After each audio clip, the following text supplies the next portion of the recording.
जय हिंद सर। जय हिंद बच्चों, इस समय आप लोग कक्षा 11 गणित हिंदी माध्यम एनसीईआरटी बुक पढ़ने जा रहे हैं और यह आप महामना इंस्टीट्यूट के यूट्यूब चैनल पे पढ़ रहे हैं।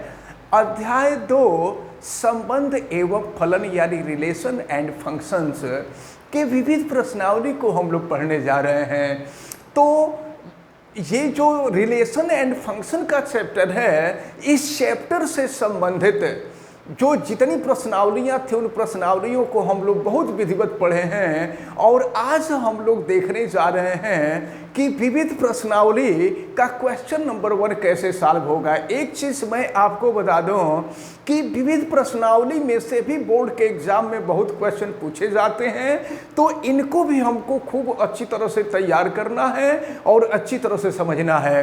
तो चलिए हम आपको बताने जा रहे हैं विविध प्रश्नावली 2 और विविध प्रश्नावली 2 में जो पहला क्वेश्चन दिया हुआ है वो है संबंध एफ एक्स। कोई संबंध एफ इस प्रकार है कि f x is equal to x square, तो एफ एक्स की वैल्यू एक्स स्क्वायर होगी और ये तब होगी जब 0 is less than or equal to x is less than or equal to 3 होगा, और फिर एफ एक्स की वैल्यू 3x के इक्वल होगी और ये तब होगी जब 3 is less than or equal to x is less than or equal to 10 होगा, द्वारा परिभाषित है।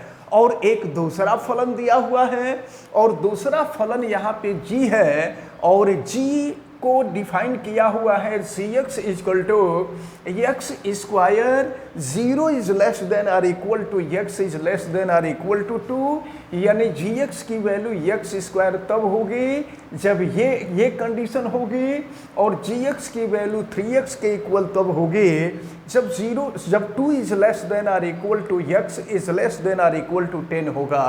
तो चलिए देखते हैं फिर आगे ये कह रहा है आपसे कि दर्शाइए कि यफ क्यों फलन है। इस यफ के बारे में कह रहा है कि दर्शाइए कि ये क्यों फलन है, और जी के बारे में कह रहा है कि जी फलन क्यों नहीं है। तो चलिए इसको हम लोग सॉल्व करते हैं। तो पहले वाले में हम देखें कि यक्स की कॉमन वैल्यू क्या है। तो दो कंडीशन है, एक कंडीशन ये है, दूसरी कंडीशन ये है, और दोनों में यक्स का जो कॉमन वैल्यू आप देख रहे हैं वो 3 है। तो यक्स की कॉमन वैल्यू 3 है, हम यहाँ पर यक्स की 3 रखेंगे और फिर जानते हैं क्या करेंगे, ये एफ एक्स की वैल्यू जो 3 है वो एफ एक्स के पहले वाले मान में और फिर एफ एक्स के दूसरे वाले मान में हम रखेंगे। तो अगर F x is equal to x square और x के जगह पे हम यहाँ 3 रख देते हैं, तो ये हो जाएगा f3 इक्वल टू 3 का स्क्वायर यानी 9 हो जाएगा। और फिर दूसरे वाले में हम देखते हैं fx की वैल्यू 3x है और यहाँ पर x के जगह पे अगर 3 करते हैं तो ये 3 इंटू 3 9 हो जाएगा। तो आप देख रहे हैं कि x का जो x की जो कॉमन वैल्यू है वो 3 है और उस कॉमन वैल्यू को पहले फलन में रख रहे हैं तो 9 आ रहा है और दूसरे फलन में रख रहे हैं तो भी 9 आ रहा है।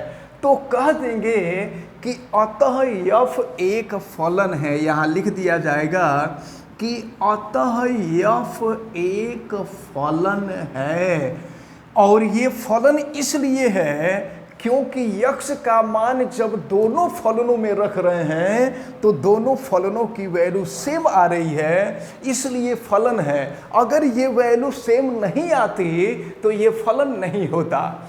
अब इसके बाद हम आते हैं दूसरे वाले पे, जी पे आते हैं। दूसरा फलन जी दिया हुआ है, तो अब जरा ये देखिए कि दूसरे फलन में यक्स की कॉमन वैल्यू क्या है।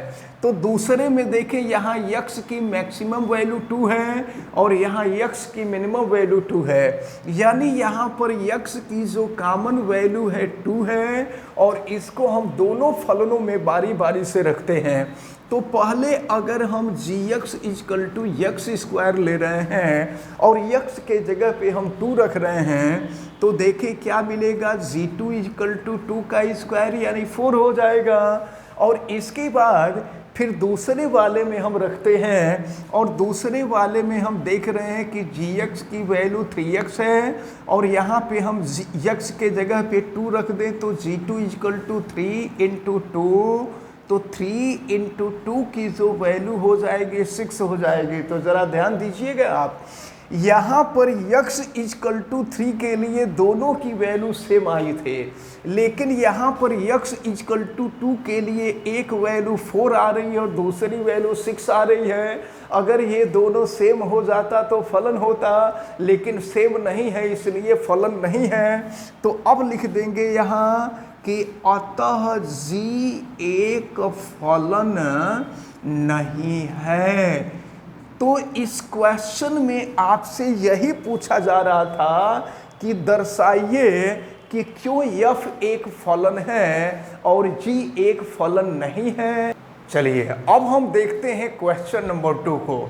तो क्वेश्चन नंबर 2 में दिया हुआ है f(x) equal to x square, तो f(1.1 minus f1 upon 1.1 minus 1 की वैल्यू फाइंड कीजिए। इसकी वैल्यू ज्ञात करनी है। तो चले देखते हैं, सभी वैल्यू हम बारी बारी से निकाल लेते हैं। तो हम सबसे पहले f(1.1) की वैल्यू निकालते हैं। तो f(1.1) x के जगह पे 1.1 करेंगे तो ये हो जाएगा 1.1 का स्क्वायर, तो ये क्या हो जाएगा 1.21 हो जाएगा। 1.1 का स्क्वायर करो, 11 का वर्ग करेंगे 121 होगा, दशमलव के 2 अंक काट देंगे तो 1.21 हो जाएगा। और फिर f1 की वैल्यू आप निकालेंगे तो x के जगह पे 1 कर दीजिए तो 1 का स्क्वायर 1 हो जाएगा। अब हम वैल्यू निकालते हैं तो अब ये f1.1 माइनस है f1 अपॉन 1.1 माइनस 1। तो चलिए f1.1 की वैल्यू हम रख रहे हैं, तो ये वैल्यू जो है 1.21 है और फिर माइनस f1 की वैल्यू है 1 और अपॉन ये 1.1 माइनस 1। फिर इसको आगे हम सॉल्व करते हैं तो 1.21 में से 1 माइनस कर दीजिए तो ये हो जाएगा 0.21 और फिर यहाँ 1.1 में से 1 माइनस कर दीजिए, ये हो जाएगा 0.1। हम एक काम करते हैं, ऊपर नीचे 10 से गुणा कर देते हैं। तो अगर ऊपर 10 से गुणा करेंगे तो 2.1 हो जाएगा और अगर नीचे हम 10 से गुणा कर दें तो 1 हो जाएगा। 2.1 में 1 से भाग दे देंगे तो 2.1 हो जाएगा। तो ये जो है क्वेश्चन नंबर 2 का आंसर रहा। तो अब ये जो क्वेश्चन नंबर 2 है और इसके पहले क्वेश्चन नंबर 1 बताया गया, ये दोनों क्वेश्चन आप सभी लोगों को बहुत अच्छी तरह से समझ में आए होंगे, ऐसा हमें उम्मीद है। आप वीडियो को लाइक ज़रूर कीजिएगा और अगर चैनल पे नए हैं तो चैनल को सब्सक्राइब भी कर लीजिएगा। और चैनल सब्सक्राइब करने के लिए आप YouTube पे महामना इंस्टीट्यूट को सर्च कीजिए, फिर रेड कलर के सब्सक्राइब वाले बटन को क्लिक कर दीजिए, चैनल सब्सक्राइब हो जाएगा। अगर किसी प्रकार की कोई दिक्कत समझ में आती है तो आप हमें कमेंट करके ज़रूर बतावें और वीडियो को मैक्सिमम स्टूडेंट तक शेयर करें ताकि मैक्सिमम स्टूडेंट इसको अच्छी तरह से समझ सकें। आप बेल आइकन को भी प्रेस करें ताकि प्रतिदिन पढ़ने वाले वीडियो की सूचना आपको मिलती रहे। आप सभी लोगों का बहुत बहुत धन्यवाद। जय हिंद।